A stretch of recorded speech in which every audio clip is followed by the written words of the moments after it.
शहापूर विधानसभा मतदारसंघामध्ये शिवसेनेची परिस्थिती ही अत्यंत वाईट आहे. वर्षानुवर्ष त्याच पदाधिकाऱ्यांच्या हातामध्ये सत्ता राहिल्याने त्यांच्यामध्ये अहंकार वाढला. या अहंकारातून विकाऊ वृत्ती जन्माला आली आणि त्यातून मग गद्दारीचा गुण हा नसानसात भिनला. आता त्याचे परिणाम हे त्या पूर्ण मतदारसंघाला भोगावे लागत आहेत.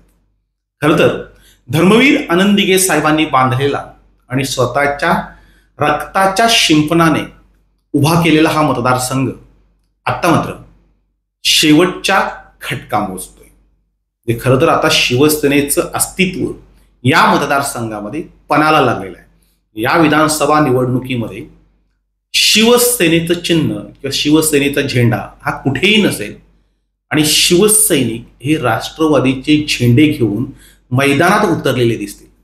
ही अशी परिस्थिती का आली या संदर्भात आता निष्ठावंत शिवसैनिकांनी खरं तर विचार करायला हवा. 1995 मध्ये कोणत्याही परिस्थितीमध्ये इथे महादू बरोरा यांना हरवायचंच असा निर्धार धर्मवीर आनंदीगे साहेबांनी केला होता. एका नवख्या उमेदवाराला अर्थात दौलत दरोडा यांना त्यांनी निवडणुकीला उभे केले आणि पूर्ण ताकद लावून त्यांना निवडून आणलं. शहापूरवरून भगवा फडकवला. म्हणजे महादू बरोरा यांना हरवणं त्यावेळेस कोणालाही शक्य नव्हतं. धर्मवीरांनी निर्धार केला.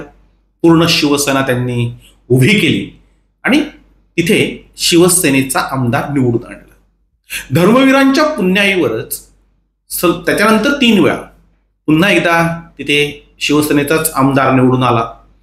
4 वेळा ज्या विधानसभा मतदारसंघामधून उमेदवार निवडून येतोय तिथे आता शिवसेनेला तिकीट मिळू नये किंवा शिवसेना फुटल्यानंतर दोन्ही शिवसेनेचा उमेदवार असू नये ही खरी शोकांतिका आहे. धर्मवीरांच्या बालेकिल्ल्याला भगदाड का पडलं आणि कुणी पाडलं हा खरा शोधाचा विषय आहे. म्हणजे या संदर्भात विचारविमर्शा प्रत्येकाने केली पाहिजे. निष्ठावंत शिवसैनिकांनी या संदर्भात गांभीर्यानं पाहिलं पाहिजे. कारण या लोकांनी ज्यांच्या हातामध्ये पदं होती त्या लोकांनी त्यांच्या विकाऊ प्रवृत्तीमुळे शिवसेनेची वाताहात केलेली आहे आणि म्हणूनच आत्ताच्या या घडीला विधानसभेमध्ये दोन्ही शिवसेनेवर अत्यंत वाईट परिस्थिती आलेली आहे. ज्यावेळेस शिवसेना एकत्र होती त्यावेळेस 2019 मध्ये ते शिवसेनेच्या पाठिंब्यावर शिवसेनेमधून पांडुरंग बरोरा यांना उमेदवारी दिली होती. खरं तर तो मातोश्रीचा निर्णय होता, एकनाथ शिंदे यांचा निर्णय होता की पांडुरंग बरोरा यांना तिथे तिकीट द्यायचं. दौलत दरोडाने याच्यासाठी तिकीट नाकारलं होतं की दौलत दरोडांचा अहंकार खूप वाढला होता.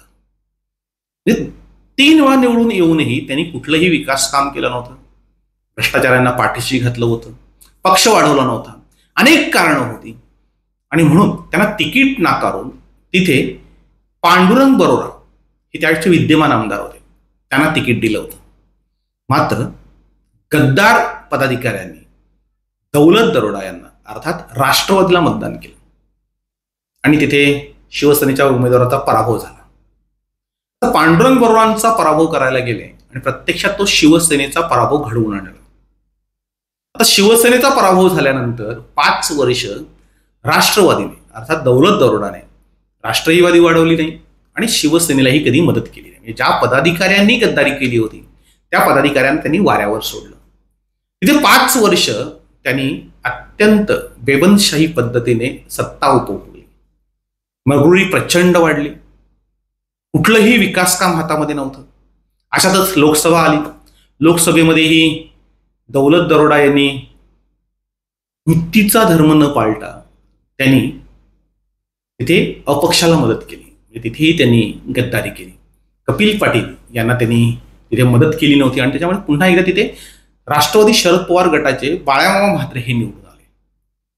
म्हणजे महायुतीचा उमेदवार निवडून यायला पाहिजे होता, तिथे महाविकास आघाडीचा उमेदवार निवडून आला आणि त्याचाही फटका आता तो शिवसेनेला बसताना दिसतोय. शहापूर विधानसभा मतदारसंघामध्ये उद्धव बाळासाहेब ठाकरे यांच्या पक्षाची ताकद असताना आणि त्यांनी वारंवार मागणी केलेली असताना, त्यांच्याकडे चांगले उमेदवार असताना त्यांना उमेदवारी मिळू शकलेली नाही. ती उमेदवारी जे पांडुरंग बरोरा राष्ट्रवादी सोडून शिवसेनेत आले होते, तेच पांडुरंग बरोरा शिवसेनेतून राष्ट्रवादीमध्ये गेले आणि त्यांना महाविकास आघाडीमधून तिकीट मिळालं. आता महाविकास आघाडीमध्ये उद्धव बाळासाहेब ठाकरे यांची शिवसेना आहे, त्यांना हात चोळत बसावं लागलं. आता त्यांना पांडुरंग बरोरा यांचा प्रचार करण्याशिवाय पर्याय नाही, किंवा नेहमीप्रमाणे गद्दारी केल्याशिवाय पर्याय नाही. त्यांना पुन्हा एकदा गद्दारी करावं लागेल आणि यावेळीची गद्दारी त्यांना खूप महागात पडेल. खरं तर एकनाथ शिंदे यांच्या शिवसेनेने तिकीट मागितलं होतं. मध्ये तिथे विद्यमान आमदार होता, महायुतीचा विद्यमान आमदार म्हणून दौलत दरोडांना तिथे तिकीट दिलं गेलं. आणि आत्ताची परिस्थिती अशी आहे की दौलत दरोडा अजित पवार यांच्या राष्ट्रवादीचे, पांडुरंग बरोरा हे शरद पवार यांच्या राष्ट्रवादीचे, आणि शिवसेनेचे कार्यकर्ते पदाधिकारी या दोन्ही राष्ट्रवादीचे झेंडे उचलताना दिसतील. धर्मवीरांच्या बालेकिल्ल्यातला हा कठीण प्रसंग आहे आणि या कठीण प्रसंगाला निष्ठावंत शिवसैनिक कसे सामोरे जातात हे बघणं औत्सुक्याचं ठरणार आहे. आता दोन्हीही उमेदवार हे राष्ट्रवादीचं असल्याने कोणता झेंडा घेऊ हाती अशी परिस्थिती निर्माण झालेली आहे. खरं तर ही गद्दार पदाधिकाऱ्यांच्या कर्माची फळं आहेत. शिवसेनेच्या बालेकिल्ल्यात हा शिवसेनेचा उमेदवार नाही, हे पापही विकाऊ पदाधिकाऱ्यांचंच आहे. आता तर जे कोणी गद्दार शिवसैनिक आहेत, पदाधिकारी आहेत, ते युती आणि आघाडीचाही धर्म पाळायला तयार नाही आहेत. हे दोन्ही बाजूचे शिवसैनिक त्यांनी आता ते महायुतीचा उमेदवार उभा केला आहे किंवा महाविकास आघाडीचा उमेदवार उभा केला आहे, तो धर्मही पाळायला तयार नाही आहे. ते पुन्हा एकदा विकायला बसलेले आहेत. आता प्रचंड फाटाफूट झालेली आहे. 4-5 गट हे पडलेले आहेत आणि त्याच्यामुळे विधानसभा निवडणुकीनंतर शिवसेना कुठे आहे, शिवसेनेचे पदाधिकारी कुठे आहेत हे शोधावं लागेल.